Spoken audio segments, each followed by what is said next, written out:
ভাইয়া ছাড়ো বলছি। কেন রে, তুই না আমার বিয়ে করাবো? হ্যাঁ, কিন্তু এখনো তো তোমার কাছে থাকি না। তো কি হয়েছে? দেখ, স্বামী হিসাবে আমার অধিকার আছে। তা তো বুঝছি, কোন বোঝা লাগবে না। তুই শুধু আমার সাথে রেসপন্স করবি, এতটুকুই। ইশরাত ও ইশরাত দাদি ডাকল।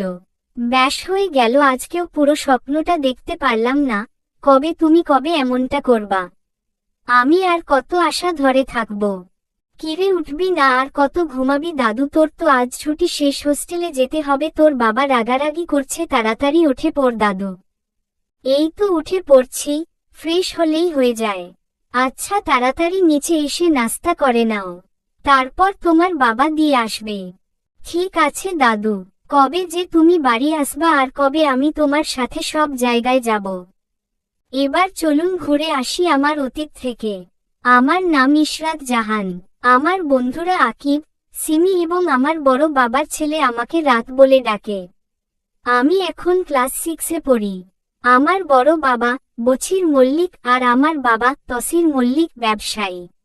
আমার বড় বাবার এক ছেলে রিফাত মল্লিক আর 2 মেয়ে, লামিয়া, সামিয়া। আমার চাচি রাহেলা বেঁচে নেই, তিনি ক্যান্সার হয়ে মারা গেছেন। ওরে আমার বড় বাবা আর বিয়ে করেননি তার সন্তানদের মুখের দিক তাকিয়ে। আমার বাবার আমি এক মেয়ে আর আমার 2টা ভাই তুহিন আর ঈশান মল্লিক আছে। চাচি মারা যাওয়ার সময় আমার বাবার কাছে একটা আবদার করে যায়, তার ছেলের সাথে যেন আমাকে বিয়ে দেওয়া হয়। সেভাবেই তার কথা রাখার জন্য রিফাত ভাইয়ের সাথে আমার বিয়ে দিয়ে দেয়। রিফাত ভাই তখন ইন্টার ফার্স্ট ইয়ার পড়ে। তার কয়েক মাস পরেই চাচি মারা যান, যার কারণে ভাইয়া খুবই ভেঙে পড়ে। এরপর ভাইয়াকে বোর্ডিং কলেজে পাঠিয়ে দেওয়া হয়, কারণ ইন্টার পরীক্ষায় মানুষের ভবিষ্যৎ কি হবে সেটা নিশ্চিত করে। ভালো একটা ভার্সিটিতে চান্সের জন্য ঢাকাতে পাঠিয়ে দেয়। ফিরে আসি বর্তমানে আমি ইন্টার ফার্স্ট ইয়ারে যশোর এম কলেজে আর্টস নিয়ে পড়ছি। আমাদের বাসা থেকে আমার কলেজ অনেক দূরে, তাই আমি কলেজ হোস্টেলেই থাকি। আমার সাথে আমার বেস্ট ফ্রেন্ড আখিও থাকে। আজ আমার ছুটি শেষ, তাই আবার ফিরে যেতে হবে হোস্টেলে। আবার শুনছি আজ নাকি উনি আসবে, প্রায় 3 বছর তাকে দেখি না। উনি এই 3 বছরে একবারও বাসায় আসেনি। দাদু কাল রাতে বলছিল আজ দুপুরে আমার দাদুভাই আসবে, তুমি আর একটা দিন থাকলে ভালো হতো, কিন্তু আমার কপাল খারাপ। যাই হোক, বাসার সবাই বলছে তাকে নাকি আমাকে নিয়ে আসতে পাঠাবেনি, তাই একটু চিন্তামুক্ত আছি। এমনিতেও আমার তার সাথে বেশি কথা হয় না তার। উনি খুবই ভদ্র, সব সময় চুপচাপ থাকে, যতটুকু প্রয়োজন ততটুকু কথা বলে আমার জানা মতে। কিন্তু উনি যার সাথে ফ্রি তার সাথে অনেক কথা বলে, খুব ভালো ব্যবহার করে, এমনিতে সবাইকে খুব সম্মান করে। বর্তমানে উনি ঢাকা বিশ্ববিদ্যালয়ে আইন বিভাগে অনার্স 4র্থ বর্ষের ফাইনাল এক্সাম দিয়ে বাসায় আসছেন। উনি সায়েন্সের স্টুডেন্ট ছিল। ঢাবিতে ক খ ইউনিটে এক্সাম দিয়ে খ ইউনিটে 50তম হয়েছিল, যার কারণে খট ভর্তি হয়েছে। খাবার টেবিলে বসে খাবার খাচ্ছি আর এইসব ভাবছি, এরই মধ্যে বাবা এসে আমাকে বলল তাড়াতাড়ি খেতে। বাবা গাড়ি বের করছে। আমি আর কিছু না বলে খাবার টেবিল থেকে উঠে সবার সাথে কথা বলে দাদুকে সালাম দিয়ে আমার টলি নিয়ে গাড়িতে রেখে এসে বাবার পাশে বসলাম। প্রায় 1.5 ঘন্টা পর হোস্টেলে এসে পৌঁছালাম। বাবা আমাকে কিছু টাকা দিয়ে সবকিছু গুছিয়ে দিয়ে গেলেন। গার্ড আঙ্কেলকেও আমার বিষয়ে সতর্ক থাকার জন্য বললেন। হোস্টেলে ঢুকে ফ্রেশ হয়ে ফোন নিয়ে বাসায় ফোন দিলাম। ফোনটা সামিয়া আপু ধরল, তার সাথে অনেক কথা হলো। তারপর বলল সবাই ব্যস্ত আছে, রিফাত ভাই আসছে, তাই খুবই ব্যস্ত সবাই। আমি বললাম আচ্ছা ঠিক আছে, পরে কথা বলবো। দেখতে দেখতে 1.5 মাস কেটে গেল, বুঝতেও পারলাম না কিভাবে সনাতন ধর্মের বড় পূজা অর্থাৎ দুর্গাপূজার ছুটি পড়ল। এটা ভেবে আমার খুবই খুশি লাগছে, কারণ আজ উনি আমাকে নিতে আসবে এটা আমি আশা করছি। তাই দ্রুত করে ব্যাগপত্র সব গুছিয়ে নিলাম। ঠিক বিকাল বেলা উনি আসলেন, গাড়ি নিয়ে আসেন, তার বাইক নিয়ে আসছে। দেখলাম গেটের সামনে অনেকখানি লম্বা শ্যামলা বর্ণের একটা ছেলে দাঁড়িয়ে আছে। তারপর খুব করে দেখে বুঝলাম সে আর কেউ না, আমার উনি। ইস, শরম করে।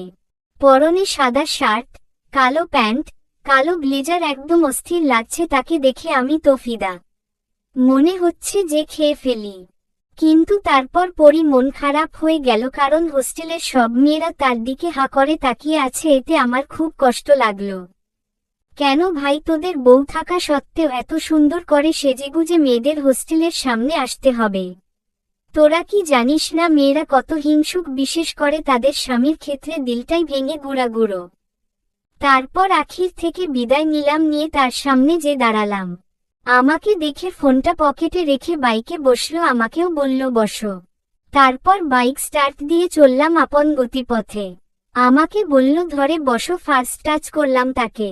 এর অনুভূতিটা যে কেমন আমি বুঝাতে পারবো না। ইতোমধ্যে আমরা চূড়া মনকাটি অবস্থান করছি। আকাশে খুব মেঘ, মনে হচ্ছে খুবই ঝড় বৃষ্টি হবে।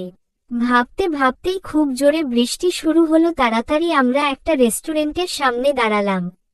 আমাদের বাসা যশোর চৌগাছা। বৃষ্টির ভিতর ভিজে বাসায় যাওয়া সম্ভব না।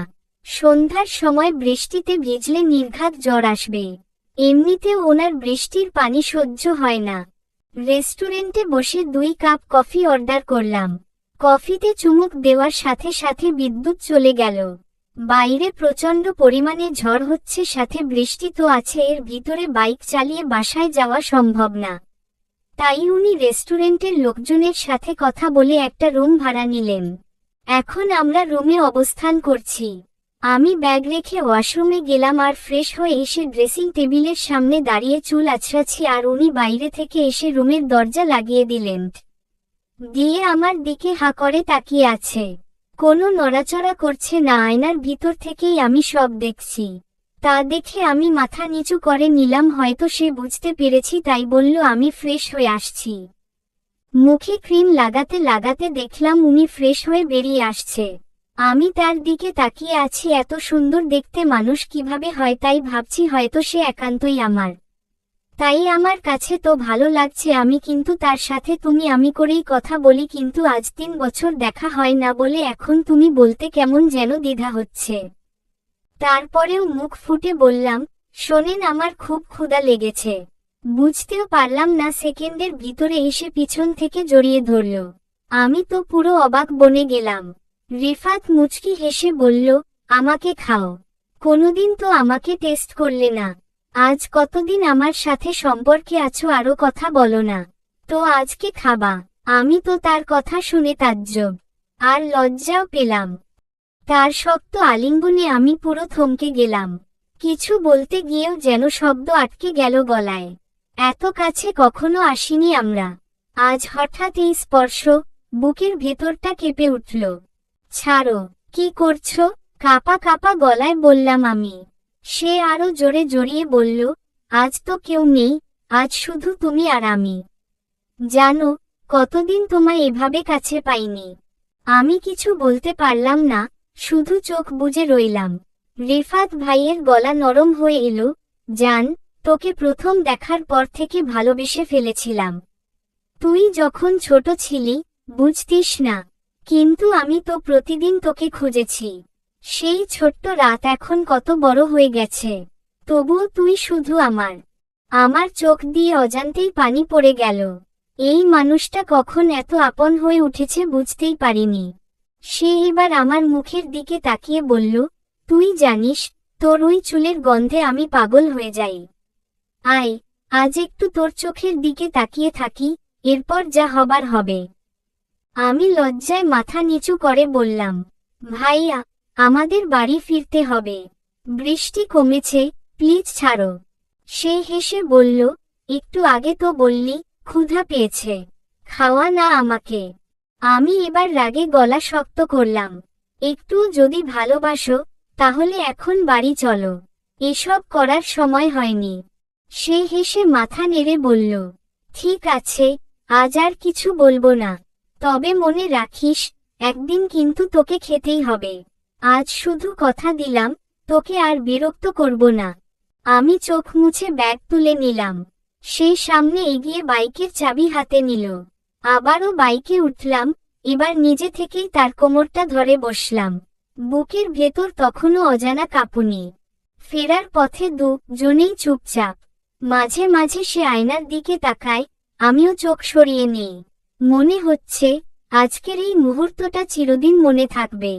রাস্তার ধারে ধানক্ষেতের গা ঘেঁষে বাতাস বইছে, আর আমার মনে হচ্ছে এই মানুষটার জন্যই আমি ধীরে ধীরে বদলে যাচ্ছি। অবশেষে বাসায় পৌঁছে গেলাম। দাদু দাঁড়িয়ে ছিলেন গেটের সামনে। আমাদের দেখে মুচকি হাসলেন। যাক, বৃষ্টি থেকে তো বাঁচলে। ভেতরে আয় বাবা, ঠান্ডা লেগে যাবে, দাদু বললেন। আমি ভেতরে ঢুকে পড়লাম। রিফাত ভাই বাইক রেখে আমার পাশে এসে দাঁড়ালো। দাদু চোখে জল নিয়ে বললেন, তোমাদের দেখে আজ শান্তি পেলাম। তোমরা একে অপরকে ভালোবাসো বাবা, এইটুকুই চাই। রিফাত ভাই শুধু হেসে বলল, চেষ্টা করব দাদু। আর ভালোবাসার কমতি থাকবে না। আমি অবাক হয়ে তাকালাম তার দিকে। আজকের রিফাত ভাইকে যেন নতুন করে চিনলাম। সেদিনের সেই বৃষ্টি ভেজা সন্ধ্যা, রেস্টুরেন্টের ঘর, রিফাত ভাইয়ের আলতো স্পর্শ, সবকিছুই মনে বারবার ভেসে উঠছে। বাসায় ফিরলেও মনটা কেমন অস্থির লাগছে। রাতে খাওয়া দাওয়া শেষ করে দাদু সবাইকে নিয়ে বসল। অনেক গল্প হচ্ছে। রিফাত ভাই একদম শান্ত, কিন্তু মাঝে মাঝে আমার দিকে এক নজর তাকাচ্ছে, আর আমি সেই চোখ পড়লেই মাথা নিচু করে নিচ্ছি। দাদু বলল, রিফাত, এবার তো পড়াশোনা শেষ, এবার তোর মার শেষ ইচ্ছে পূরণ করতে হবে। ইসরাতের সাথে তোর নতুন করে ঘর সংসার শুরু করতে হবে বাবা। অনেক হয়েছে দূরত্ব, এবার ওকে নিজের করে নে। রিফাত ভাই মাথা নিচু করে মুচকি হেসে বলল, দাদু, তুমি যেভাবে বলবা, ঠিক সেভাবেই হবে। আমি তো অবাক, সে এত সহজে রাজি হয়ে গেল। ভেতরটা কেমন যেন কেঁপে উঠল। সত্যিই কি এই মানুষটা আমাকে এতটুকু নিজের ভাবছে? রাতে ঘুম আসছে না। বারবার শুধু মনে পড়ছে দুপুরবেলার সেই কথা, সেই স্পর্শ। আমাকে খাও, কোনোদিন তো আমাকে টেস্ট করলে না, কথাগুলো এখনো কানে বাজছে। ঠিক এমন সময় ফোনে মেসেজ এলো, ঘুমাসনি এখনো, প্রেরক রিফাত ভাই। আমি অবাক হয়ে উত্তর দিলাম, না। একটু বারান্দায় আসবি, কথা আছে। আমি হঠাৎই অস্থির হয়ে উঠলাম। কি এমন কথা? বারান্দায় গিয়ে দেখি, সে দাঁড়িয়ে আছে। গায়ে হালকা পাঞ্জাবি, চোখে নরম হাসি। শুন ইশরাত, তোকে একটা কথা বলতে চেয়েছি অনেক দিন ধরে। আজ সাহস করেই বলি। তুই জানিস, আমি তোকে শুধু ছোটবেলার বউ মনে করিনি কোনোদিন, বরং যত বড় হয়েছিস, ততদিন তোকে নিজের জানের চেয়ে বেশি ভালোবেসেছি। আমি মাথা নিচু করে দাঁড়িয়ে আছি, কি বলবো বুঝে উঠতে পারছি না। সে ধীরে ধীরে কাছে এসে বলল, ইশরাত, এবার তো তুই বড় হয়েছিস। এবার আমি তোকে আমার নিজের করে পেতে চাই। বাকি জীবনটা তোর হাতটা ধরে কাটাতে চাই। তুই কি প্রস্তুত? আমি মুখ তুলে তাকালাম, চোখ ভেজা। কোনোদিন ভাবিনি সে এমন সরাসরি বলবে। কাঁপা কাঁপা গলায় বললাম, আমি জানি না ভাইয়া, এতদিন তো শুধু শুনেছি আমরা বিয়ে হয়েছি ছোটবেলায়, কিন্তু কখনো বুঝিনি তুমি। সে হেসে বলল, ভাইয়া বলিস না আর, একটি বার, রিফাত, বল, শুনি। আমি কাঁপা গলায় বললাম, রিফাত। সে চোখ বন্ধ করে বলল, এই শব্দটাই তো শুনতে চেয়েছি। তুই শুধু আমার, আর আমি শুধু তোর। ঠিক তখনই দাদু আমাদের বারান্দায় দেখে বলল, কি বাবা, সব ঠিক তো? রিফাত ভাই মুচকি হেসে বলল, হ্যাঁ দাদু, সব ঠিক। এবার থেকে আমাদের নতুন গল্প শুরু। আমি অবাক হয়ে তাকিয়ে আছি, সত্যিই কি নতুন গল্প শুরু হতে চলেছে আমাদের? পরদিন সকালে ঘুম ভাঙল দাদুর ডাকেই। ইশরাত, মা, উঠে আয়, নাস্তা রেডি। আমি ধীরে ধীরে উঠে বারান্দা এলাম। আকাশটা কেমন যেন মেঘলা, কিন্তু আমার মনটা আরো বেশি ভারী। রাতের কথা, রিফাত ভাইয়ের চোখের ভাষা, কিছুতেই মন থেকে সরাতে পারছি না। নাস্তার টেবিলে সবার সামনে চোখ তুলতে লজ্জা লাগছে। রিফাত ভাই চুপচাপ বসে আছে, কিন্তু তার চোখের কোণে একরকম আত্মবিশ্বাসের দীপ্তি। দাদু বলল, শোন, আজ সন্ধ্যায় কিছু আত্মীয় স্বজন আসবে। আনুষ্ঠানিকভাবে তোমাদের দুইজনের গায়ে হলুদের দিন ঠিক করা হবে। অনেক দেরি হয়ে গেছে, এবার তোদের নতুন করে শুরু করতে হবে বাবা। আমি ভেতরে ভেতরে ঘামছি। এ কি এত দ্রুত হয়ে যাচ্ছে? আমি কি সত্যিই প্রস্তুত? রাতের কথাগুলো মনে পড়ছে। তুই শুধু আমার, আর আমি শুধু তোর। নাস্তা শেষে আমি ঘরে চলে এলাম। দরজা বন্ধ করেই চোখের জল চলে এলো। এই সম্পর্কের মানে বুঝতে এতদিন দেরি হয়ে গেছে। এখন এত বড় সিদ্ধান্ত, আমি পারবো তো? ঠিক তখনই মুঠোফোন বেজে উঠল, রিফাত ভাইয়ের ফোন। শুন, আমি জানি তুই ভয় পাচ্ছিস, কিন্তু আমি তোকে জোর করব না। চাইলে সব বাতিল করব, কিন্তু আমি তোর জন্য অপেক্ষা করতে পারবো না। আমি তোর জীবন সঙ্গী হতে চাই। তুই শুধু আজ সন্ধ্যায় একবার আমার চোখের দিকে তাকিয়ে বলবি, তুই চাইস কি না। না বললে, আমি সব ছেড়ে দেব। আমি নিঃশ্বাস ফেললাম। এমন মানুষ, আমাকে জোর না করে আমার ইচ্ছের ওপর ছেড়ে দিল। বিকেল হতেই সাজ সাজ রব। আত্মীয় স্বজন আসছে। দাদু সবাইকে অভ্যর্থনা জানাচ্ছে। ঘরের কোণ থেকে আমি চুপচাপ সব দেখছি। হঠাৎ মা এসে বলল, মা, তুই কি খুশি? আমি চোখের দিকে তাকালাম মায়ের। মায়ের চোখে আশীর্বাদ আর ভালোবাসা। মাথা নিচু করে বললাম, জানি না মা, শুধু ভয় লাগছে। মা আমার হাত ধরে বলল, ভয় পাস না, তোর মা আর দাদুর চোখের মনি তুই, আমরা চাই তুই সুখী হ। সন্ধ্যা নেমে এলো। ঘর আলোয় আলোকিত। সবাই হাসছে, গল্প করছে। দাদু ডাকল, ইশরাত, মা, আয় এখানে। আমি ধীরে ধীরে এগিয়ে গেলাম। রিফাত ভাই এক পাশে দাঁড়িয়ে। আজ তার চোখে অন্যরকম দৃঢ়তা। দাদু বলল, বাবা রিফাত, ইশরাতকে কি তুই বরণ করে নিতে চাস? রিফাত ভাই শান্ত গলায় বলল, চাই দাদু, ওকে শুধু বউ নয়, নিজের জীবনসঙ্গী হিসেবে পেতে চাই। দাদু এবার আমার দিকে তাকিয়ে বললেন, ইশরাত মা, তুই কি প্রস্তুত? তোকে জোর করছি না, তোর ইচ্ছাই শেষ কথা। আমি ধীরে ধীরে রিফাত ভাইয়ের চোখের দিকে তাকালাম। সেই চোখে কোনো লোভ নেই, কোনো খামখেয়ালিপনা নেই, কেবল ভালোবাসা আর সম্মান। কাপা গলায় বললাম, আমি প্রস্তুত দাদু। চারপাশে হাততালির শব্দ। রিফাত ভাই ধীরে ধীরে এগিয়ে এসে আমার কপালে আলতো করে হাত রাখল। ফিসফিস করে বলল, ধন্যবাদ।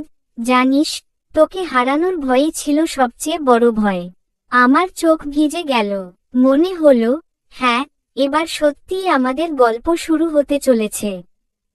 গায়ে হলুদের দিনটা যেন স্বপ্নের মতো কেটে গেল। আত্মীয় স্বজন, হাসি আনন্দে চারপাশ ভরে উঠল। কিন্তু আমার বুকের ভেতর কেমন যেন ধকধক করছে। সবাই বলছে, রাত, তুই তো কত সুন্দর হয়েছিস। ভাগ্য ভালো রিফাতের। আমি মুচকি হাসি দিচ্ছি, কিন্তু মনে মনে ভয়, সত্যিই আমি পারবো তো ওর জীবনসঙ্গী হয়ে উঠতে? ছোটবেলা থেকে ভাইয়া বলে ডাকছি যে মানুষকে, হঠাৎ সেই মানুষ আমার স্বামী হয়ে উঠবে। এটা কি সহজ? গায়ে হলুদের পরে সন্ধ্যায় সবাই চলে গেলে আমি বারান্দায় একা দাঁড়িয়ে আছি। ঠিক তখনই রিফাত ভাই এসে পাশে দাঁড়ালো। নরম স্বরে বলল, ভয় পাচ্ছিস?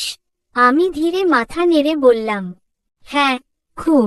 সে আমার দিকে তাকিয়ে বলল, ভয় পাস না, আমাদের সম্পর্কের ভিত তো ছোটবেলা থেকে তৈরি, শুধু নামটা এবার সত্যিকারের স্বামী স্ত্রীর হবে। আমি তোর বন্ধু, তোর ভালোবাসা, তোর সবকিছু হতে চাই। আমি চোখ ভিজে ফেললাম, মুখে কিছু বলার সাহস পেলাম না, শুধু মনে মনে প্রার্থনা করলাম, আল্লাহ, আমাকে শক্তি দাও। পরের দিন, বিয়ের তারিখ ঠিক হলো 1 সপ্তাহ পর। দিনগুলো যেন উড়ছে, বাড়ির সবাই ব্যস্ত, আর আমি দিনে দিনে আরো বেশি নার্ভাস হয়ে পড়ছি। আখির ফোন এলো, রাত, আমি শুনেছি সবকিছু, দোয়া করছি তোদের জন্য, কিন্তু মনে রাখিস, ভালোবাসা মানে একে অপরের অনুভূতিকে সম্মান করা। ভয় পাস না। আখির কথা শুনে মনটা কিছুটা হালকা হলো। বিয়ের দিন, সকালে উঠে মনে হলো, আমি আর আগের সেই রাত নই।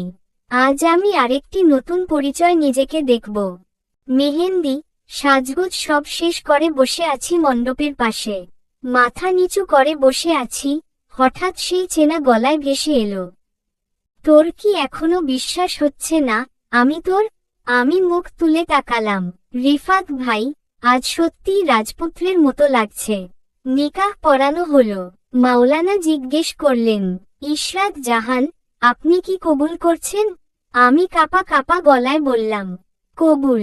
3 বার কবুল বলার পর বুকের ভেতর যেন হালকা হয়ে গেল। সবাই হাততালি দিল, শুভেচ্ছা জানালো। রিফাত ভাই পাশে এসে ফিসফিস করে বলল, অবশেষে তুমি আমার। কিছুই আর বলার রইল না। শুধু মনে হলো জীবনের সবচেয়ে বড় লড়াইটা জিতে গেলাম আজ। বিয়ের সব আয়োজন শেষে আজ আমি নতুন কনে হয়ে রওনা হলাম সেই ঘরে, যে ঘরকে এখন থেকে নিজের বলতে হবে। গাড়িতে বসে আছি, চারপাশের হইচই, হাসাহাসি কানে আসছে, কিন্তু মনটা কেমন যেন শান্ত। ভয় মিশ্রিত আনন্দ। রিফাত আজ থেকে সে আর ভাইয়া নয়, সে আমার স্বামী। গাড়ি এসে থামলো আমাদের বাড়ির দরজায়। লাইট, বর্ণিল সাজে পুরো বাড়ি ঝলমল করছে। আমি মাথা নিচু করে রইলাম। সবাই মিলে অভ্যর্থনা করল। দাদু চোখ ভিজিয়ে বললেন, দেখলাম আল্লাহর কৃপায় সব শেষ হলো। এখন তোর দায়িত্ব ওর হাতে দিলাম। সুখী হ। রাতে ঘরে তুলে দেওয়া হলো আমাকে। কনে ঘর সাজানো, মিষ্টি ফুলের ঘ্রাণে ঘর ভরে আছে। আমি বসলাম, বুকের ভেতর প্রচণ্ড ধুকধুকানি। কিছুক্ষণ পর দরজা খুলে সে এলো। পাঞ্জাবি পাজামা পরে আজ সে একেবারে অন্যরকম। দরজা ভেতর থেকে লক করল। ধীরে ধীরে আমার সামনে এসে বসল। আমি মাথা নিচু করে রাখলাম। তার নরম গলা ভেসে এলো, এত লজ্জা কিসের? এখন আমি তো শুধু তোমার রিফাত। আমি নিঃশ্বাস নিতে ভুলে যাচ্ছি। কাঁপা কাঁপা গলায় বললাম, আমি ভয় পাচ্ছি। সে ধীরে আমার হাত দুটো নিজের হাতে নিল। ভয় নেই, আজ তোকে কোনো জোর করব না। তুই যখন মানসিকভাবে তৈরি হবি, তখন তোর কাছে আসব। তবে আজ শুধু তোর চোখের দিকে তাকিয়ে থাকতে চাই। আমি অবাক হয়ে তাকালাম। এই মানুষটাকে এতটা ভদ্র, সংযত কল্পনা করিনি। এতদিন শুধু ভয় পেয়েছি, কিন্তু সে যেন বুঝে গেছে আমার মনের কথা। সে আমার কপালে আলতো চুমু দিল। ভালোবাসি তোকে, রাত। শুধু তুই যখন চাইবি, তখনই আমি পুরোপুরি তোর হব। আমার চোখ থেকে 2 ফোঁটা জল গড়িয়ে পড়ল। সে নিজের হাত দিয়ে মুছে দিল। এখন ঘুমা। আমরা আমাদের ভালোবাসা ধীরে ধীরে অনুভব করব। রাতের আকাশে চাঁদ দেখলাম জানালার ফাঁক দিয়ে। মনে হলো, সত্যিই নতুন এক জীবন শুরু হলো আজ। নতুন ভোর, নতুন জীবন। সকালবেলা চোখ খুলতেই প্রথম মনে হলো, আমি এখন আর সেই আগের ইশরাত নই। আমার পরিচয় বদলে গেছে, আমি এখন রিফাতের স্ত্রী। ঘরের জানালা দিয়ে মৃদু বাতাস আসছে, বাইরে পাখির ডাক। ধীরে ধীরে পাশ ফিরে তাকালাম, রিফাত গভীর ঘুমে। শান্ত, নিশ্চিন্ত। এই মানুষটা কাল রাতে আমাকে এক বিন্দু অস্বস্তিতে ফেলেনি, একবারও জোর করেনি। শুধু বলেছিল, ভালোবাসা ধীরে ধীরে অনুভব করব। মনটা হালকা লাগছে, কিন্তু হঠাৎই ভয় ঢুকে গেল। সংসার মানে শুধু ভালোবাসা নয়, দায়িত্ব আছে। আমি কি পারবো এই নতুন জীবনে মানিয়ে নিতে? তন্দ্রাচ্ছন্ন ভাব কাটতে না কাটতেই দরজায় টোকা পড়ল। ইশরাত মা, ওঠ, সকালে সবাই তোদের একসঙ্গে দেখতে চাইছে। দাদুর কণ্ঠ। আমি তাড়াতাড়ি উঠে বসলাম। রিফাতও চোখ খুলল, ক্লান্তিতে চেহারাটা একটু ঝিমানো। ভোর হয়ে গেছে? আমি মাথা নাড়িয়ে বললাম, হ্যাঁ, দাদু ডাকছে। রিফাত হাসল। যাক, আজ থেকে আমরা, দাদু স্পেশাল, সংসার ক্লাস শুরু করব। আমি লজ্জায় মুচকি হেসে উঠে পড়লাম। প্রথম দিন, আমাকে তো নিজের দায়িত্ব ঠিকভাবে নিতে হবে। নতুন জীবনের শুরু। নিচে নেমেই দেখি, সবাই আমাদের জন্য অপেক্ষা করছে। দাদু চেয়ারে বসে, বাবা, চাচা, লামিয়া আপু, সামিয়া, সবাই বসে আছে। দাদু ডেকে বললেন, এসো বাবা, আজ থেকে নতুন সংসারের পাঠ শুরু। আমি মাথা নিচু করে রইলাম, লজ্জায় কিছু বলতে পারলাম না। রিফাত স্বাভাবিকভাবে পাশে দাঁড়ালো। দাদু বললেন, সংসার মানে শুধু ভালোবাসা না, সহ্য করার শক্তিও লাগে। এখন সবকিছু সুন্দর লাগবে, কিন্তু সময়ের সঙ্গে সঙ্গে অনেক কষ্ট আসবে, পরীক্ষা আসবে। তখন যেন একে অপরকে না ছাড়িস। আমি মাথা নাড়ালাম।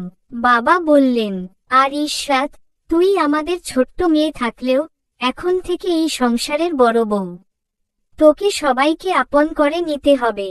পরিবারের বড়রা যেমন আদর করবে, ছোটদের তেমনি আগলে রাখতে হবে। সংসারে মান অভিমান থাকবে, তুই যেন ধৈর্য ধরে সব সামলাস। আমি আবারও মাথা নিচু করলাম। এতদিন শুধু বিয়ের গল্প শুনেছি, কিন্তু আজ বুঝতে পারছি এই গল্পের ভেতরে কত কঠিন বাস্তবতা লুকিয়ে আছে। দাদু এবার রিফাতের দিকে তাকিয়ে বললেন, আর তুই, রিফাত, শুধু স্বামী হলে হবে না, বন্ধু হতে হবে, পথপ্রদর্শক হতে হবে। মেয়েরা সংসার গড়ার জন্য অনেক কিছু ছাড়ে, অনেক কষ্ট করে, এটা যেন কখনো ভুলিস না। রিফাত দাদুর কথায় মাথা নাড়িয়ে বলল, আমি প্রতিজ্ঞা করছি, দাদু। ইশরাত আমার সবচেয়ে বড় দায়িত্ব, আমি ওকে কখনো একা হতে দেব না। তার কথাগুলো শুনে মনে হলো আমি সত্যিই নিরাপদ। সমাজের চোখ ও নতুন চ্যালেঞ্জ। বিয়ের পরের কয়েকদিন কেটে গেল আনন্দে, নতুন অভিজ্ঞতা নিয়ে। কিন্তু সমস্যা হলো, বাইরে গেলেই চারপাশ থেকে গুজব আসছে। বন্ধুরা ফোন করে বলছে, রাত, তুই তো কত ছোটবেলায় বিয়ে করেছিলি, এখন কেমন লাগছে? ছোটবেলার ভাইয়া এখন স্বামী হয়ে গেল, কেমন অনুভব করিস? আড়ালে আবডালে কথা শুনতে পাচ্ছি। ছোটবেলায় যখন বিয়ে হয়েছিল, তখন ও বুঝতেই পারেনি, এখন বড় হয়ে কিভাবে মেনে নিল। এই কথাগুলো কেমন যেন অস্বস্তি লাগায়। সমাজ তো শুধু দেখে, কিন্তু সম্পর্কের গভীরতা বোঝে না। রিফাত হয়তো এসব বুঝতে পারে, কারণ একদিন রাতে চুপচাপ বসে বলল, ইশরাত, বাইরের কথা শুনে কষ্ট পাচ্ছিস? আমি মাথা নিচু করে বললাম, এতদিন বুঝিনি মানুষ এত কথা বলবে। সে আমার হাত ধরে বলল, শুন, মানুষের কাজে কথা বলা, কিন্তু আমি জানি তুই আমার জন্য পরিপূর্ণ। আমরা যা, সেটা বোঝার দরকার শুধু আমাদের, অন্যরা না বুঝলেও চলবে। আমি শান্ত হলাম। সত্যি, সম্পর্কের সত্যিটা শুধু আমাদেরই বোঝার কথা। নতুন জীবনের কয়েকদিন কেটে গেল। সংসারে সবাই আমাকে আপন করে নিয়েছে। আমি ধীরে ধীরে মানিয়ে নিচ্ছি এই নতুন পরিচয়, ইশরাত, রিফাতের স্ত্রী। কিন্তু সুখের জীবনেও হঠাৎ করে এক ঝড় আসে। সংসারের প্রথম চ্যালেঞ্জ। সকাল সকাল দাদু ডাক দিলেন, ইশরাত মা, একটু এদিকে আয় তো। আমি রান্নাঘর থেকে বেরিয়ে এলাম। দাদু, বাবা, রিফাত সবাই বসে আছে। পরিবেশটা একটু গম্ভীর। দাদু বললেন, তোর চাচা একটা কথা বলেছে, তাই তোকে জিজ্ঞাসা করতে চাই। তুই কি পড়াশোনা চালিয়ে যেতে চাস, নাকি পুরোপুরি সংসারে মন দিতে চাস? আমি হকচকিয়ে গেলাম। আমার পড়াশোনা, যেটা কখনো থামানোর কথা ভাবিনি, সেটাই আজ প্রশ্ন হয়ে দাঁড়িয়েছে। বাবা বললেন, মেয়ে হয়ে সংসার সামলানোও শিখতে হবে। তবে আমরা চাই তুই নিজেই সিদ্ধান্ত নে। আমি একটু দ্বিধায় পড়ে গেলাম। পাশ থেকে রিফাত ধীর গলায় বলল, ইশরাত, তোর যা ইচ্ছা হয় তাই করবি। আমি তোর পাশে আছি। তোর স্বপ্নগুলো আমি শেষ হতে দেব না। তার কথায় মনে হলো আমার পৃথিবী আবার আলোকিত হয়ে উঠল। আমি ধীরে বললাম, আমি পড়াশোনা চালিয়ে যেতে চাই দাদু। সংসার সামলাবো, কিন্তু নিজের স্বপ্নও ছাড়ব না। দাদু মুচকি হেসে বললেন, ঠিক বলেছিস মা, সংসার মানে শুধু চুলা রান্না নয়, নিজের স্বপ্নেরও জায়গা থাকা উচিত। বাবা একটু চিন্তিত হলেও কিছু বললেন না। আমি বুঝতে পারলাম, সবাই বিষয়টা সহজভাবে নেয়নি, হয়তো সামনে আরো বাধা আসবে। সমাজের চাপ ও পরিবারের দ্বন্দ্ব। 2 দিন পর এক সন্ধ্যায় আমি বারান্দায় দাঁড়িয়েছিলাম।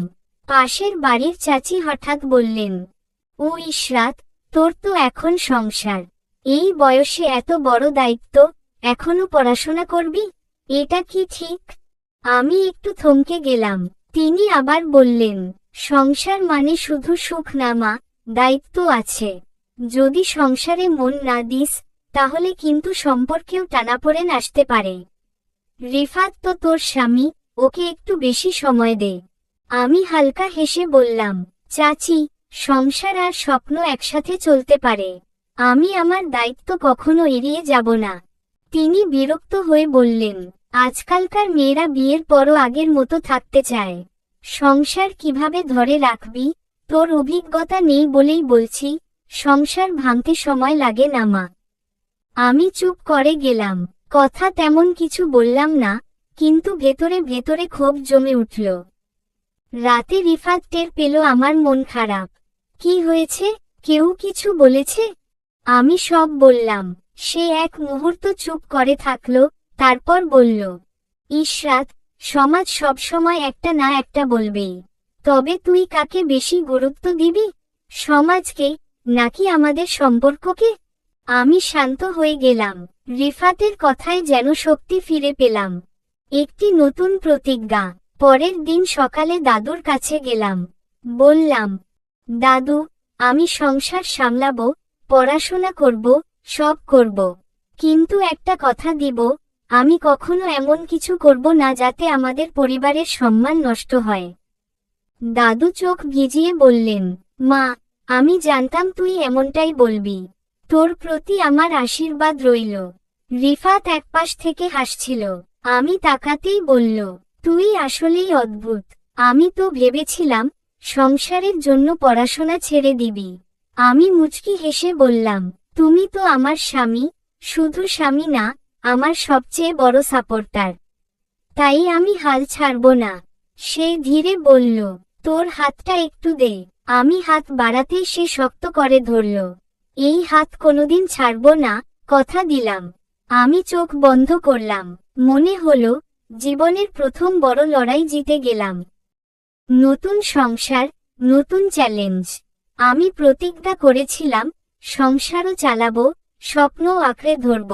কিন্তু সমাজ কি এত সহজে মানবে? পরীক্ষার সামনে প্রথম বাধা। পড়াশোনার জন্য কলেজে যাওয়া শুরু করেছি। রিফাত প্রতিদিন বাইকে চড়িয়ে পৌঁছে দেয়, বিকেলে নিয়ে আসে।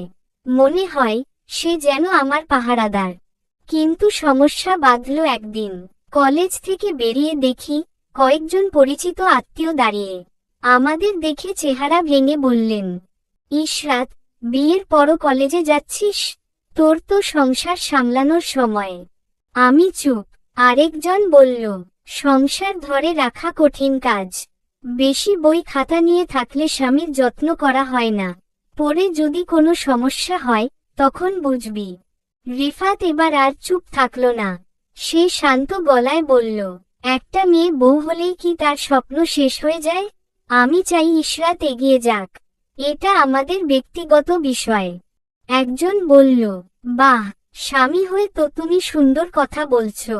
কিন্তু সংসারে যদি ঝামেলা হয়, তখন এসব বলেও কাজে লাগবে না। রিফাত এবার চোখে চোখ রেখে বলল, সংসারে ঝামেলা তখনই হয় যখন মানুষ নিজে দুর্বল থাকে। আর আমরা দুজন একে অপরের শক্তি, দুর্বলতা না। তাই আমাদের নিয়ে দয়া করে চিন্তা করবেন না। আমি নির্বাক। একসময় ভয় পেতাম এসব কথা শুনলে, কিন্তু আজ মনে হলো রিফাত আমার সবচেয়ে বড় আশ্রয়। বাড়িতে নতুন সমস্যা। সেদিন সন্ধ্যায় বাসায় ফিরতেই দেখলাম বড় চাচা আর বাবা বসে আছে। চেহারায় কেমন একটা অস্বস্তি। বাবা বলল, ইশরাত, শোন, তোর বিয়ের পরেও কলেজে যাওয়া নিয়ে অনেক কথা হচ্ছে। কিছুদিনের মধ্যে তোরা সন্তানের কথা ভাবতে পারিস। সংসার মানেই দায়িত্ব, শুধু স্বপ্ন নিয়ে থাকা যায় না। আমি চমকে গেলাম। এটা এত দ্রুত ভাবার কথা না। আমি বললাম, বাবা, এখনই তো সংসার শুরু হলো। আমি পড়াশোনা শেষ না করে এসব নিয়ে ভাবতে চাই না। চাচা বলল, কিন্তু সমাজের কথা ভাবতে হবে। আর যদি সংসারে নতুন অতিথি আসে, তাহলে সম্পর্ক আরো মজবুত হবে। আমি কিছু বলার আগে রিফাত বলে উঠল, আমাদের সম্পর্কের ভিত্তি সন্তান নয়, আমাদের পারস্পরিক বোঝাপড়া। সন্তান তখনই আসবে যখন আমরা দুজন প্রস্তুত থাকব। এটা অন্য কেউ ঠিক করবে না। বাবা আর চাচা চুপ করে গেল। আমি জানি তারা একদিন বুঝবে। কিন্তু সমাজের চাপ কাটিয়ে উঠতে সময় লাগবে।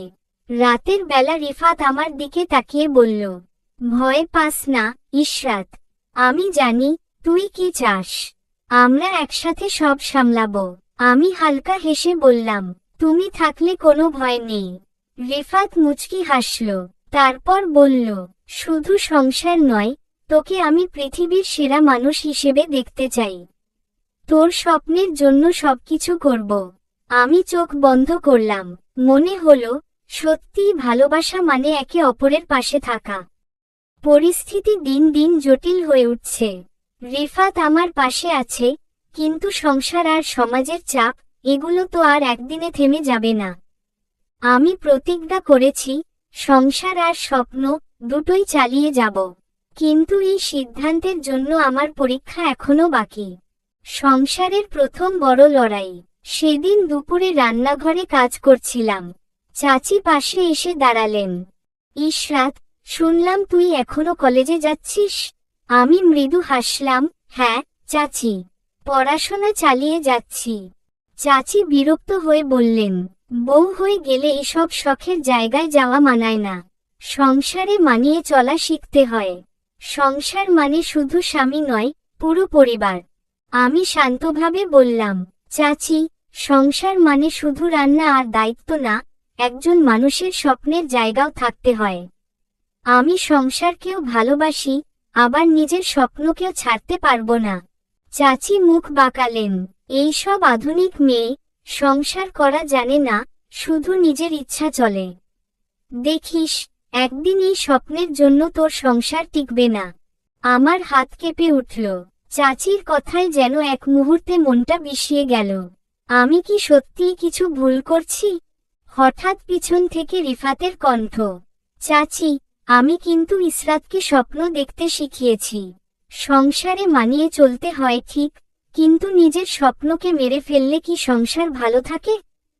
চাচি অবাক হয়ে তাকালেন, তারপর বিরক্ত মুখে চলে গেলেন।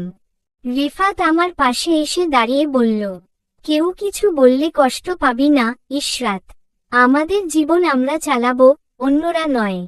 আমি চুপ করে রইলাম, শুধু মনে মনে বললাম, এই মানুষটার জন্যই আমি আজ এতটা আত্মবিশ্বাসী। পরীক্ষার আগে বড় বিপদ।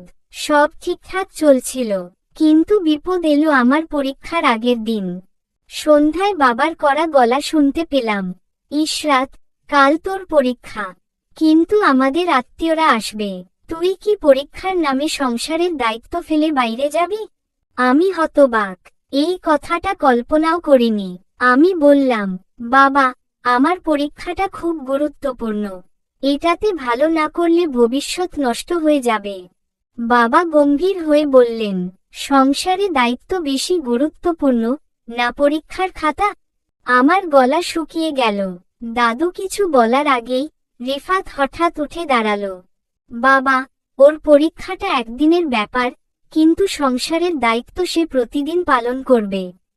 ওর স্বপ্নটাও সংসারের মতোই গুরুত্বপূর্ণ। আমি ওকে নিয়ে যাব। বাবা কিছু বলতে গেলেন, কিন্তু দাদু হাত তুলে থামিয়ে দিলেন। একজন নারীর জীবন মানে শুধু সংসার নয়, ওর নিজেরও একটা পরিচয় আছে। ইশরাত যাবে। বাবা আর কিছু বললেন না। আমি দাদুর দিকে কৃতজ্ঞ চোখে তাকালাম।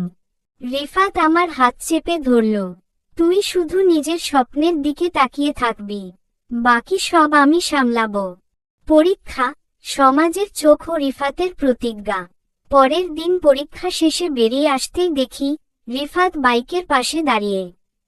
আমি হাসলাম, তুমি কি সবসময় এভাবেই পাহারা দিবি? সে মুচকি হেসে বলল, হ্যাঁ, কারণ তুই আমার গর্ব। শুধু সংসারের জন্য তোর স্বপ্ন হারিয়ে যেতে দেব না। আমি নিশ্চিন্তে বাইকে বসলাম। হঠাৎ পেছনে থেকে এক পরিচিত কণ্ঠ ভেসে এলো, রিফাত ভাই, এভাবে বউকে বাইকে নিয়ে ঘুরলে কিন্তু মানুষের কথা শুনতে হবে। সংসার সামলানোর সময় প্রেম করার না। আমি হতভম্ব হয়ে তাকালাম। রিফাত কিছুক্ষণ চুপ করে থাকলো, তারপর বলল, যে সংসারে প্রেম নেই সে সংসার টেকে না।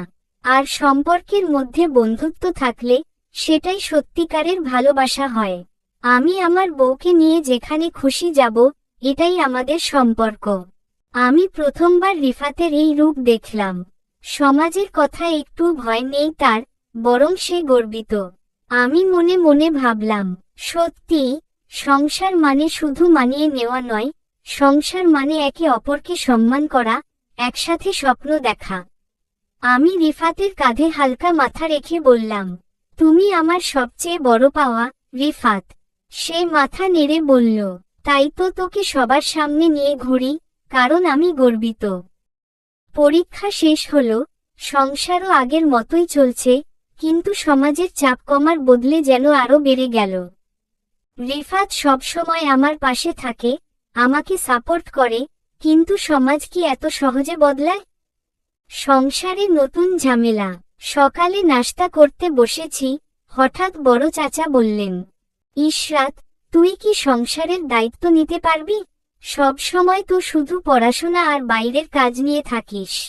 আমি থমকে গেলাম। বাবা, চাচি সবাই তাকিয়ে আছে আমার দিকে। বাবা গম্ভীর কণ্ঠে বললেন, সংসার মানে শুধু স্বপ্ন নয়, দায়িত্বও নিতে হয়। তুই সংসার সামলানোর জন্য কতটা তৈরি? আমি শান্ত স্বরে বললাম, বাবা, আমি সংসারও সামলাবো, আবার আমার স্বপ্নকেও ছাড়ব না। সংসার মানে কি নিজের জীবন বিসর্জন দেওয়া? চাচি মুখ বাঁকিয়ে বললেন, এত জ্ঞান না দিলেও চলবে। বউ হয়ে গেলে সংসারের সবকিছু বুঝতে হয়। আজকালকার মেয়েরা বেশি স্বাধীনতা চায়, তাই সংসারে অশান্তি হয়। আমি অবাক হয়ে তাকালাম। আমি তো কোনো ভুল করিনি। আমি শুধু চাই সংসার আর স্বপ্ন দুটোই একসঙ্গে এগিয়ে নিয়ে যেতে। এবার রিফাত মুখ খুলল, চাচি, সংসার মানে শুধু রান্না আর ঘরের কাজ না, সংসার মানে একে অপরের পাশে দাঁড়ানো। আমি চাই ইশরাত সংসারও করুক, আবার নিজের স্বপ্নকেও আঁকড়ে ধরুক। সংসারে শান্তি আসে একে অপরকে বুঝতে পারলে। বাবা দীর্ঘশ্বাস ফেললেন, তুই কি নিশ্চিত ও সংসার সামলাতে পারবে যদি সংসারে অশান্তি হয়? রিফাত আত্মবিশ্বাসী গলায় বলল, আমি জানি ইশরাত পারবে, কারণ ও শুধু আমার স্ত্রী না, আমার সবচেয়ে ভালো বন্ধু। সবাই চুপ হয়ে গেল, কিন্তু আমি বুঝতে পারলাম এই লড়াই এত সহজে শেষ হবে না। নতুন এক চ্যালেঞ্জ। সেদিন রাতে রিফাত আমার পাশে বসে বলল, তুই কষ্ট পাচ্ছিস? আমি হালকা হাসলাম, না, আমি জানি তুমি আছো, কিন্তু সমাজের কথাগুলো কেমন যেন কাটার মতো বিঁধে যায়। সে গভীরভাবে আমার দিকে তাকালো, আমরা একসাথে আছি, তাই না? তবে ভয় পাস না, সমাজের বদল হয় না একদিনে, কিন্তু আমরা চেষ্টা করব। আমি তার দিকে তাকিয়ে বললাম, তুমি যদি সবসময় এভাবে পাশে থাকো, আমি কোনোদিনও হেরে যাব না। রিফাত মুচকি হেসে বলল, তাহলে সামনে যা আসবে একসাথে লড়ব। নতুন সংসারে প্রথম বড় ধাক্কা, কিন্তু এত সহজে কি সবকিছু ঠিক থাকবে? পরদিন সকালে জানতে পারলাম, আমার শ্বশুরবাড়ির আত্মীয়রা সবাই আমার বিরুদ্ধে কথা বলছে। এই মেয়ে সংসারের জন্য উপযুক্ত না, ও শুধু নিজের স্বপ্ন নিয়ে আছে। রিফাত একদিন বুঝবে, সংসার এভাবে চলে না। একদিন দেখবা, এই বেশি স্বাধীনতার কারণে সংসারে ভাঙন ধরবে। মেয়েরা বেশি পড়াশোনা করলে সংসারে অশান্তি হয়। বিষয়টা যখন রিফাত জানল, তার মুখ কঠিন হয়ে গেল। সে সোজা গিয়ে বলল, যারা ভাবছেন ইশরাত সংসারের জন্য অযোগ্য, তারা একদিন বুঝবে, সেই আমার সংসারের আসল শক্তি। আমি ওকে নিয়ে গর্বিত। আর যদি কেউ আমাদের সম্পর্কে কোনো ভুল বোঝায়, তবে মনে রাখবেন, এই সংসারের জন্য আমি আমার জায়গা ছাড়ব না, বরং লড়াই করব। তার কথা শুনে সবাই চুপ হয়ে গেল। আমি দূর থেকে তাকিয়ে রইলাম। আজ বুঝলাম, ভালোবাসা শুধু একে অপরের সঙ্গে কাটানো সুন্দর মুহূর্তের নাম নয়, ভালোবাসা মানে লড়াইও করতে হয়। চলবে। সংসার, সমাজ, স্বপ্ন, তিন দিক থেকেই আমাকে প্রতিনিয়ত পরীক্ষা দিতে হচ্ছে। কিন্তু এটাই কি সব? এই জীবনে শুধু লড়াই থাকবে, নাকি একটু প্রশান্তিও আসবে? একটা নতুন সকাল, একটু অন্যরকম অনুভূতি। সকালবেলা ঘুম ভাঙল হালকা রোদের আলোয়। চোখ খুলতেই দেখি, রিফাত পাশে বসে আমার দিকে তাকিয়ে আছে, একটা অদ্ভুত মিষ্টি হাসি মুখে। আমি অবাক হয়ে বললাম, কি হলো, এভাবে তাকিয়ে আছো কেন? সে হেসে বলল, তোর দিকে তাকিয়ে থাকতে ভালো লাগে। আর তুই যখন ঘুমিয়ে থাকিস তখন তো কথাও বলিস না, একটু শান্তিতে দেখতে পারি। আমি হেসে উঠলাম, বাহ, এখন বুঝলাম আমি নাকি বেশি কথা বলি। রিফাত আমার হাত ধরে বলল, তবে তোর এই কথাগুলোই তো আমার জীবন। আমি লজ্জায় মুখ ফিরিয়ে নিলাম, কিন্তু সে কাছে এসে ফিসফিস করে বলল, আজ আমি তোর জন্য একটা সারপ্রাইজ রেখেছি। আমি চোখ বড় করে তাকালাম, সারপ্রাইজ? কি? সে মুচকি হাসল, সেটা এখন বলা যাবে না, সন্ধ্যায় তৈরি থাকবি। আমি কিছু বলার আগেই সে উঠে চলে গেল। কি হতে পারে? মনে কেমন যেন একটা মিষ্টি কৌতূহল তৈরি হলো। একটা রোমান্টিক সন্ধ্যা। সন্ধ্যার একটু আগে রিফাত এসে বলল, তাড়াতাড়ি তৈরি হ, আমরা বাইরে যাব। আমি অবাক হয়ে বললাম, বাইরে? কোথায়? সে হাসল, যেখানে গেলে তোকে নতুন করে ভালোবাসতে শিখব। আমি কিছু বুঝতে পারলাম না, কিন্তু মনটা কেমন যেন উত্তেজনায় ভরে উঠল। তৈরি হয়ে নিচে নেমে দেখি রিফাত বাইক নিয়ে দাঁড়িয়ে আছে। সে বলল, বসো, আজ আমি তোর জন্য পুরো পৃথিবী এক রাতের জন্য বদলে দেব। আমি লজ্জায় মাথা নিচু করলাম, কিন্তু মনে মনে একটা অন্যরকম ভালোলাগা ছড়িয়ে পড়ল। ভালোবাসার সন্ধ্যা। আমরা শহরের বাইরে একটা শান্ত জায়গায় এলাম। চারদিকে কেবল মিষ্টি বাতাস, আর রাতের আলো জ্বলজ্বল করছে। রিফাত আমার পাশে এসে দাঁড়ালো, আমি চুপচাপ আকাশের দিকে তাকিয়ে আছি। সে ধীরে আমার হাত ধরল, ইশরাত, আজ আমরা কিছুই বলবো না, শুধু এই মুহূর্তটাকে উপভোগ করব।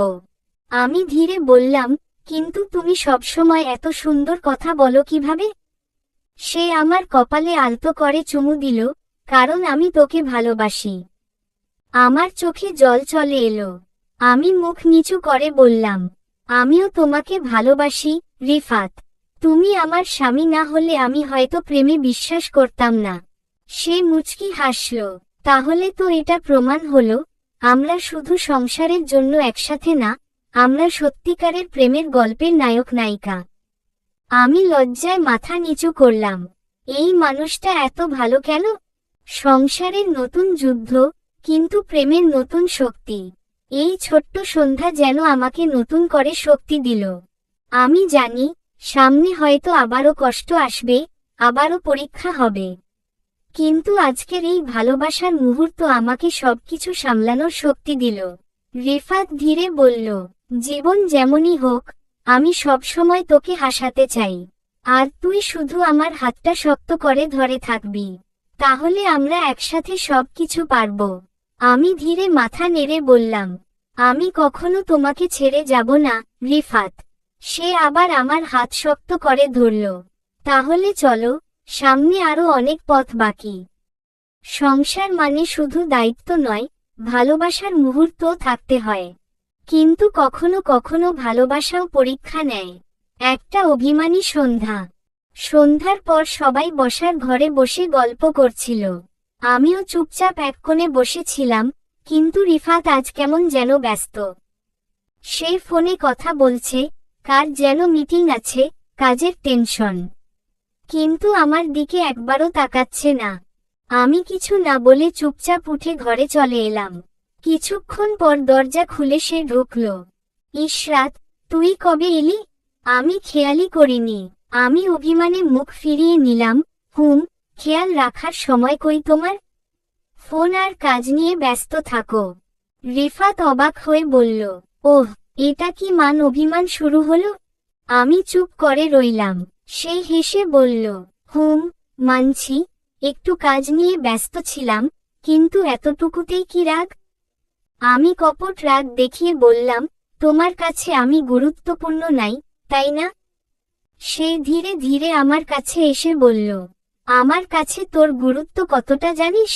চল, আজ সেটা প্রমাণ করে দিই। ভালোবাসার রাত। আমি কিছু বলার আগেই সে আমার হাত ধরে বাইরে নিয়ে গেল। বাড়ির ছাদে এসে দেখি চারপাশে হালকা বাতি জ্বলছে, আর আকাশে একফালি চাঁদ ঝলমল করছে। আমি অবাক হয়ে বললাম, এটা কি? রিফাত হাসল। তোর জন্য আমার একটা ছোট্ট সারপ্রাইজ। তুই রাগ করেছিস, তাই তোকে খুশি করার দায়িত্ব আমার। আমি মুচকি হাসলাম, এত নাটক করতে হবে? সে আমার কপালে আলতো চুমু দিয়ে বলল, ভালোবাসা মানেই তো একটু নাটক, একটু পাগলামি। আমার গাল লাল হয়ে গেল। আমি চোখ নামিয়ে বললাম, কিন্তু এত কিছু করার দরকার ছিল না। সে আমার মুখের সামনে হাত রেখে বলল, দরকার ছিল, কারণ তুই আমার সবচেয়ে গুরুত্বপূর্ণ মানুষ।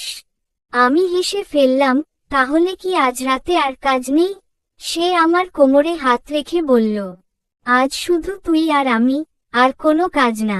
আমি লজ্জায় মাথা নিচু করলাম। সেই রাতে মনে হলো, সংসারের সব সমস্যা, টেনশন, সব কিছুর মাঝেও ভালোবাসার জন্য একটু জায়গা রাখা যায়। নতুন সকাল, নতুন সংকট। পরের দিন সকালে আমি রান্নাঘরে কাজ করছিলাম।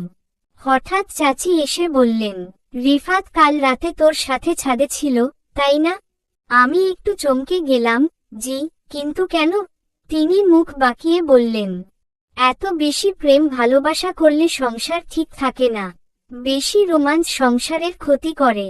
সংসারে মানিয়ে চলতে হয়, শুধু স্বামীকে নিয়ে থাকা যায় না। আমি হতবাক হয়ে গেলাম। এটা কেমন কথা? আমি শান্ত গলায় বললাম, চাচি, সংসারে শুধু দায়িত্ব না, ভালোবাসাও দরকার। সংসার মানে মানিয়ে চলা ঠিকই, কিন্তু একে অপরের প্রতি সময় দেওয়া আরও বেশি জরুরি। চাচি বিরক্ত হয়ে চলে গেলেন। আমি নিজের মনকে শক্ত করলাম, আমার আর রিফাতের সম্পর্ক নিয়ে অন্য কেউ কথা বলবে না। আমি জানি, আমরা একে অপরের জন্যই তৈরি। সেদিন রাতে রিফাত যখন ফিরে এলো, আমি হাসি মুখে বললাম, জানিস, চাচি আজ আমাদের রোমান্স নিয়ে অভিযোগ করেছে। সে অবাক হয়ে বলল, সত্যি? তাহলে তো আমাদের আরও বেশি রোমান্স করা উচিত। আমি লজ্জায় মাথা নিচু করলাম, তোমার এই মজার স্বভাব ছাড়বে না? সে আমার হাত ধরে বলল, আমি চাই, তুই সবসময় হাসি মুখে থাকিস। তোর হাসিই আমার সুখ। আমি ধীরে বললাম, আর তুই আমার ভালোবাসা। সে মুচকি হেসে বলল, তাহলে আরেকটু কাছে আসবি? আমি কিছু বলার আগে সে আমাকে শক্ত করে জড়িয়ে ধরল। রিফাত আর আমার সম্পর্কটা দিন দিন আরো গভীর হচ্ছে। কিন্তু সংসারের লোকেরা যেন আমাদের একটু বেশিই খেয়াল রাখতে শুরু করেছে। পরীক্ষার নতুন ধাক্কা। সকালবেলা চাচি আবার খোঁচা দিয়ে বললেন, সকালবেলা উঠে আগে ঘরের কাজ করতে শেখ, সারাদিন শুধু স্বামীর প্রেম নিয়ে থাকলে চলবে? আমি শান্ত গলায় বললাম, চাচি, আমি সংসারের কাজ করি, আবার আমার স্বপ্নকেও সময় দিই। সংসার মানে শুধু রান্নাঘরে সময় দেওয়া নয়। চাচি বিরক্ত মুখে চলে গেলেন। কিন্তু আমি বুঝতে পারলাম, আমাদের রোমাঞ্চ অনেকের সহ্য হচ্ছে না। রিফাতের নতুন চমক। সন্ধ্যায় রিফাত এসে বলল, তুই যদি বলিস, তাহলে আমি তোকে আজ একটা স্পেশাল জায়গায় নিয়ে যাব।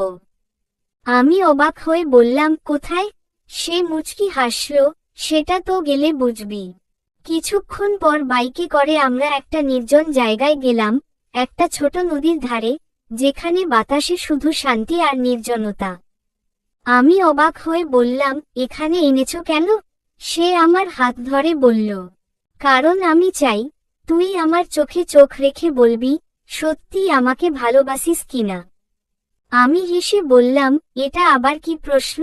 সে আমার চিবুকে আঙুল রেখে বলল, বল, শুধু আমার জন্য তোর অনুভূতিটা কেমন? আমি ধীরে বললাম, তুই আমার প্রথম ভালোবাসা, তুই আমার প্রথম নিরাপত্তা, তুই আমার প্রথম ঘর। সে আমার হাত ধরে বলল, তাহলে প্রতিজ্ঞা কর, আমাদের ভালোবাসায় কোনোদিন সমাজের কোনো কথা প্রভাব ফেলবে না। আমি হেসে মাথা নেড়ে বললাম, প্রতিজ্ঞা করলাম। সে মুচকি হেসে বলল, তাহলে চল, আরো অনেক পথ বাকি। সংসারের নতুন শর্ত। পরের দিন সকালে বাবা বললেন, ইশরাত, তোকে একটা সিদ্ধান্ত নিতে হবে। তুই কি সংসারকে প্রাধান্য দিবি, নাকি নিজের স্বপ্নকে? আমি অবাক হয়ে বললাম, বাবা, আমি দুটোই চালিয়ে যেতে চাই। সংসার আমার দায়িত্ব, আর স্বপ্ন আমার পরিচয়। আমি কোনোটা ছাড়তে পারবো না। বাবা বললেন, সংসারে যদি ঝামেলা হয় তখন বুঝবি, স্বপ্ন দিয়ে সংসার চলে না। রিফাত পাশে দাঁড়িয়ে বলল, সংসার তখনই টিকে যখন দুজন মানুষ একে অপরের স্বপ্নকে সম্মান করে। আমি চাই ইশরাত তার স্বপ্ন পূরণ করুক। বাবা কিছু বললেন না, শুধু দীর্ঘশ্বাস ফেললেন। আমি জানি এই লড়াই সহজ হবে না, কিন্তু আমি রিফাতের হাত ধরে সামনে এগিয়ে যাবই। রোমাঞ্চ বনাম সংসার। সেদিন রাতে আমি রিফাতের কাঁধে মাথা রেখে বললাম, তুই আমার সবচেয়ে বড় শক্তি, জানিস? সে মুচকি হাসল, আর তুই আমার জীবনের সবচেয়ে সুন্দর অধ্যায়। আমি চোখ বন্ধ করে বললাম, তাহলে বল, আমাদের ভালোবাসার গল্প কেমন হবে? সে আমার কপালে চুমু দিয়ে বলল, আমাদের গল্পটা হবে যেখানে প্রেমও থাকবে, লড়াইও থাকবে, কিন্তু শেষ পর্যন্ত আমরা জিতবই। আমি চোখ বন্ধ করলাম। সত্যি, ভালোবাসা মানেই তো একসাথে লড়াই করে এগিয়ে যাওয়া। ভালোবাসা আর সংসারের মধ্যে এক অদ্ভুত টানাপোড়েন চলছেই। কখনো মনে হয় সব ঠিক হয়ে গেছে, আবার কখনো মনে হয় নতুন কোনো বিপদ আসছে। সংসারে নতুন ঝড়। সকালবেলা নাস্তার টেবিলে সবাই বসে আছে। বাবা, চাচা, দাদু, সবাই চুপচাপ। বাবা হঠাৎ বললেন, ইশরাত, তোর মা তোর জন্য একটা প্রস্তাব এনেছে। আমি চমকে গেলাম, কি প্রস্তাব? বাবা গভীর কণ্ঠে বললেন, তুই সংসার আর বাইরে যাওয়া একসাথে চালিয়ে যেতে পারবি না। এখন থেকে তুই পুরোপুরি সংসারে সময় দিবি। আমার শরীর কাঁপতে লাগলো। আমি শান্তভাবে বললাম, বাবা, সংসার আমার দায়িত্ব, কিন্তু আমার স্বপ্ন আছে। আমি সব সামলাতে পারবো। বাবা দীর্ঘশ্বাস ফেললেন। সংসার মানে ত্যাগ। স্বপ্ন নিয়ে বাঁচতে চাইলে সংসারে ঝামেলা আসবে। আমি আর কিছু বলতে পারলাম না। চারপাশটা যেন ভারী হয়ে উঠল। রিফাতের কঠিন সিদ্ধান্ত। রাতে রিফাত আমার পাশে এসে বসল। তার চোখে কিছু একটা ছিল, যেন সে কিছু ভাবছে। আমি ধীরে বললাম, তুই কিছু বলবি? সে আমার হাত ধরে বলল, আমি তোকে সবসময় সাপোর্ট করেছি, ইশরাত। কিন্তু আজ সত্যিই চিন্তিত। সমাজ কি আমাদের ভালো থাকতে দেবে? আমি কাঁপা গলায় বললাম, আমরা একসাথে থাকলে সব পারব, তাই না? সে হালকা হাসল। তুই যদি আমার হাত শক্ত করে ধরে থাকিস, তাহলে অবশ্যই পারব। আমি কিছু বলার আগে সে আমাকে জড়িয়ে ধরল। আমি চাই তুই শুধু আমার থাকিস। সংসার, স্বপ্ন, সব তোর ইচ্ছে মতো চলবে। শুধু আমাকে ছেড়ে যাবি না। আমি তার বুকের মধ্যে মুখ লুকিয়ে বললাম, আমি কখনো তোকে ছেড়ে যাব না, রিফাত। সে আমার কপালে চুমু দিয়ে বলল, তাহলে নতুন যুদ্ধের জন্য তৈরি হ। সংসার, সমাজ, স্বপ্ন, তিনটাকেই একসাথে আঁকড়ে ধরে বাঁচতে চাওয়াটাই হয়তো আমার সবচেয়ে বড় ভুল। কিন্তু আজ আমি ভাঙব না। আজ আমি নিজেকে প্রমাণ করেই ছাড়ব। দ্রোহের দিন শুরু। সকালবেলা ঘুম ভাঙতেই দেখি বাড়িতে চাপা টানটান পরিবেশ। চাচা, বাবা, চাচি, এমনকি দাদুও একটু গম্ভীর। আমি নিচে নেমে আসতেই চাচি বললেন, ইশরাত, এখনো কলেজে যাবে নাকি? আমি শান্ত গলায় বললাম, হ্যাঁ চাচি, আজ একটা ইম্পর্ট্যান্ট ক্লাস আছে। চাচি মুখ বাঁকালেন। মেয়ে হয়ে বিয়ের পরে এতটা স্বাধীনতা থাকা কি ঠিক? রিফাত তোকে বেশি মাথায় তুলে ফেলছে। সংসারে শান্তি থাকবে না যদি এভাবে চলিস। আমি চোখ নামিয়ে বললাম, চাচি, স্বাধীনতা আর দায়িত্ব একসাথে চলতে পারে। আমি চেষ্টা করছি, ভুল করলে শিখব, কিন্তু আমি থামব না। বাবা এবার কড়া গলায় বললেন, তাহলে আজ একটা চূড়ান্ত সিদ্ধান্ত নে। কলেজ না সংসার, একটা বেছে নে। ঘর নিস্তব্ধ। আমার চোখ কেঁপে উঠল, গলা শুকিয়ে গেল। এই কি সেই বাবা, যে ছোটবেলায় বলতেন, মেয়ে মানেই দুর্বল না, শক্তি? আমি চোখের পানি আটকে বললাম, বাবা, আমি আপনার মেয়ে। আমি সংসারও চালাবো, পড়াশোনাও চালাবো। আমি দুর্বল না। চাচা হেসে উঠলেন। মেয়েরা যখন এভাবে কথা বলতে শেখে, তখন সংসার ভেঙে যায়। ঠিক তখন রিফাত ঘরে ঢুকল। তার চোখে আগুন। এই সংসার আমি ভেঙে যেতে দেব না। ইসরাতকে আমি বিয়ে করেছি তার স্বপ্নসহ। যদি আপনাদের কাছে ভালো বউ মানে সবকিছু ভুলে যাওয়ার নাম হয়, তাহলে মাফ করবেন, ইসরাত তেমন বউ না। বাবা চুপ। চাচা থেমে গেলেন। আমি রিফাতের পাশে দাঁড়িয়ে বললাম, আমি কেউ না হারিয়ে সবকিছু পেতে চাই। সংসারও চাই, স্বপ্নও চাই। আর সেটা যদি ভুল হয়, তাহলে আমি সেই ভুল করতেই রাজি। রাতের নির্জনে একসাথে। রাতের খাওয়া শেষে আমি চুপচাপ ছাদে গিয়ে দাঁড়ালাম। বাতাসে একরাশ কষ্ট ভেসে বেড়াচ্ছে। হঠাৎ পেছনে থেকে রিফাত এসে বলল, আজ তোকে দেখে গর্ব হচ্ছিল, জানিস? তুই যখন সবার সামনে নিজের অবস্থানটা স্পষ্ট করলি, মনে হলো আমি সত্যিই একজন অসাধারণ মানুষকে ভালোবেসেছি। আমি হেসে বললাম, তুই না থাকলে কিছুই পারতাম না। সে ধীরে ধীরে কাছে এসে দাঁড়ালো। তুই যদি কোনোদিন হেরে যাস, শুধু আমাকে মনে করিস, আমি তোর হাত কখনো ছাড়ব না। আমি আবেগে চোখ নামিয়ে বললাম, তুই কি সত্যি সারা জীবন এভাবে পাশে থাকবি? সে আমার চিবুকে আঙুল রাখল। সারা জীবন না, পরবর্তী জীবনেও। আমরা দুজন একে অপরকে জড়িয়ে ধরলাম। বুকের ভেতর জমে থাকা সব ভয়, কষ্ট যেন মিলিয়ে গেল। পরের দিন সকালে একটি চিঠি।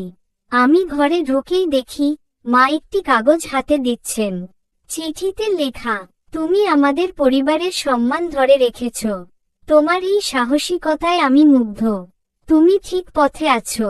তোমার দাদু। আমার চোখে পানি চলে এলো। আমি জানি, এখনো কিছু মানুষ আছে, যারা মেয়ের স্বাধীনতাকে সম্মান করতে জানে।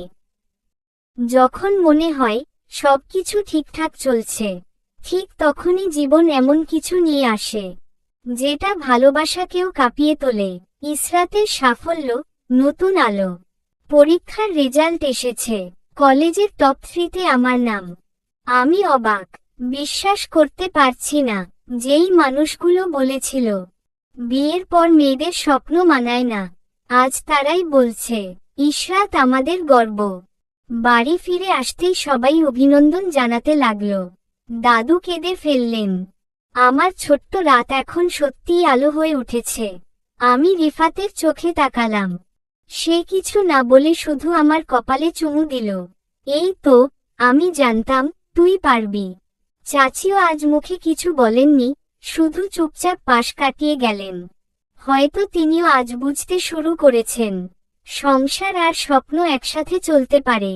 একটা ফোন কল, এক অজানা খবর। বিকেলে হঠাৎ একটা অচেনা নম্বর থেকে ফোন এলো। আমি কল রিসিভ করতেই এক পুরুষ কণ্ঠ। ইশরাত জাহান, আপনি রিফাত মল্লিকের স্ত্রী? আমি একটু চমকে গিয়ে বললাম, জি, বলুন। আমি রিফাতের পুরনো বন্ধু। অনেকদিন পর ওর খোঁজ পেলাম। আমি ঢাকা থেকে ফিরছি, আপনার সঙ্গে দেখা করতে চাই। কারণ আমি জানি, রিফাত আপনাকে কিছু কথা গোপন রেখেছে। আমি থমকে গেলাম। কি কথা? সেটা মুখোমুখি বলবো, ওর জন্য আপনি অনেক কিছু জানেন না। ফোনটা কেটে গেল। হাত কাঁপতে লাগলো আমার। রিফাত কিছু গোপন করেছে আমার কাছে? রিফাতের চোখে কিছু লুকোনো? সন্ধ্যাবেলা রিফাত এসে বলল, আজ তোর জন্য একটা প্ল্যান করেছিলাম, কিন্তু তোকে দেখছি কেমন যেন গম্ভীর। সব ঠিক? আমি তাকালাম তার দিকে। চোখে চোখ রাখতেই মনে হলো, সে যেন কিছু লুকোচ্ছে। আমি ধীরে বললাম, তুই কি সত্যি সবকিছু জানাস আমাকে? সে একটু থমকে বলল, এই প্রশ্নটা হঠাৎ কেন?